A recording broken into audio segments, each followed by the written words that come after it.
Assalamualaikum warahmatullahi wabarakatuh.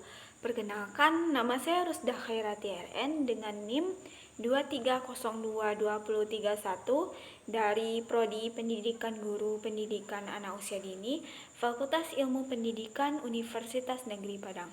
Baiklah, pada kesempatan kali ini, video ini dibuat untuk memenuhi tugas administrasi dan supervisi pendidikan yang diampu oleh Bapak Dr. Hanif Al-Qadri MPD.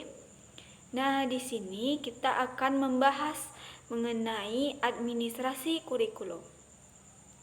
Menurut KBBI, kurikulum adalah perangkat mata pelajaran yang diajarkan pada lembaga pendidikan dan perangkat mata kuliah mengenai bidang keahlian khusus. Pengertian kurikulum menurut Undang-Undang Nomor 20 Tahun 2003 yaitu kurikulum adalah seperangkat rencana dan pengaturan mengenai tujuan, isi dan bahan pengajaran serta cara digunakan sebagai pedoman penyelenggaraan kegiatan pembelajaran untuk mencapai tujuan pendidikan nasional. Kurikulum berarti menyediakan tempat atau desain yang mungkin pembelajaran langsung. Dalam kurikulum pendidikan biasanya ditentukan bagaimana berlangsungnya proses pembelajaran dalam satu mata pelajaran dengan mengutamakan pengembangan pengetahuan, keterampilan, dan sikap. Metode mengajar, metode penilaian, dan sumber belajar. Adapun pengertian kurikulum menurut para ahli J. Galen, Saylor, and William M. Alexander, ruang kurikulum adalah segala usaha sekolah untuk mempengaruhi anak belajar, apakah anak di ruangan kelas, di halaman sekolah, atau di luar sekolah termasuk kurikulum. Kurikulum dipandang sebagai seperangkat usaha atau upaya pendidikan yang bertujuan agar anak didik memiliki kemampuan hidup bermasyarakat. Hilda Tabah kurikulum meliputi pengalaman yang direncanakan dan tidak direncanakan. Kurikulum merupakan suatu sistem yang terjadi dari berbagai komponen seperti tujuan pendidikan, materi pelajaran, metode pelajaran, dan cara mengevaluasi hasil belajar siswa. Kurikulum juga memiliki peran penting dan menentukan bagaimana sekolah atau lembaga pendidikan akan mencapai tujuannya dan mengembangkan potensi siswa. Adapun yang kedua yaitu proses administrasi kurikulum. Yang pertama, adanya perencanaan. Perencanaan merupakan aktivitas dalam mempersiapkan hal secara sistematis mengenai kegiatan atau aktivitas yang hendak dilakukan dalam mencapai suatu tujuan atau cita-cita.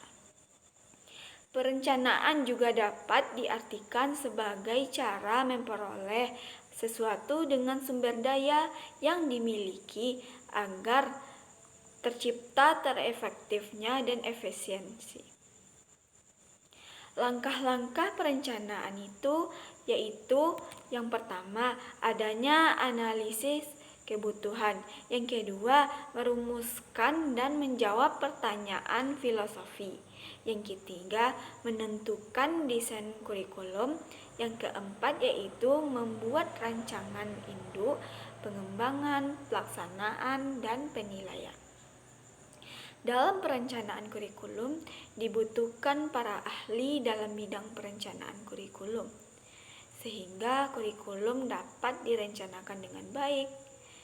Kurikulum sebagian besar dilaksanakan oleh Departemen Pendidikan Nasional di tingkat pusat, di tingkat daerah, dan sekolah perencanaan kurikulum yang dilakukan oleh Departemen Pendidikan tingkat pusat, yaitu meliputi yang pertama, penyusunan program dan pengembangan kurikulum.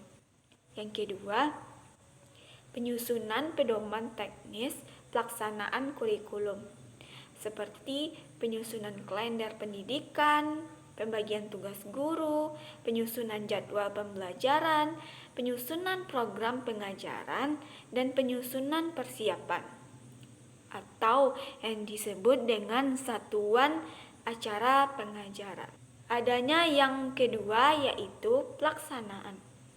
Pelaksanaan kurikulum yang telah dirancangkan sebenarnya dilaksanakan di lembaga atau sekolah masing-masing.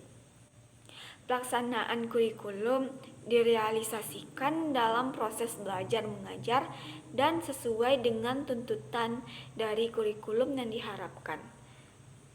Ada 9 pokok kegiatan pelaksanaan, yaitu kegiatan yang berhubungan dengan tugas kepala sekolah.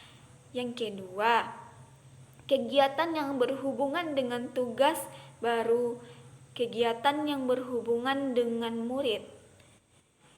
Yang ketiga, kegiatan berhubungan dengan proses belajar mengajar, kegiatan-kegiatan ekstrakurikuler. Yang keempat, adanya kegiatan pelaksanaan evaluasi. Yang kelima, adanya kegiatan pengaturan. Yang keenam, adanya kegiatan dalam bimbingan dan penyuluhan kegiatan yang berkenaan dengan usaha peningkatan mutu profesionalitas guru. Selanjutnya yang ketujuh, kegiatan pelaksanaan pengaturan alat. Yang kedelapan, kegiatan dalam bimbingan dan penyuluhan. Yang terakhir, adanya kegiatan yang berkenaan dengan usaha peningkatan mutu profesional guru. Langkah-langkah pelaksanaannya yaitu menyusun silabus dan RPP. Yang kedua, menjabarkan materi. Yang ketiga, penentuan strategi dan metode belajar. Yang keempat, menyediakan sumber alat-alat dan alat penilaian proses dan hasil belajar. Yang kelima, penentuan cara dan alat penilaian proses dan hasil belajar. Adapun yang terakhir yaitu pengaturan di lingkungan sekolah. Yang ketiga, pengawasan. Fungsi dari pengawasan ialah mencegah terjadinya penyelewengan, kelalaian, dan untuk memperbaiki kesalahan yang terjadi apabila tidak ada hambatan.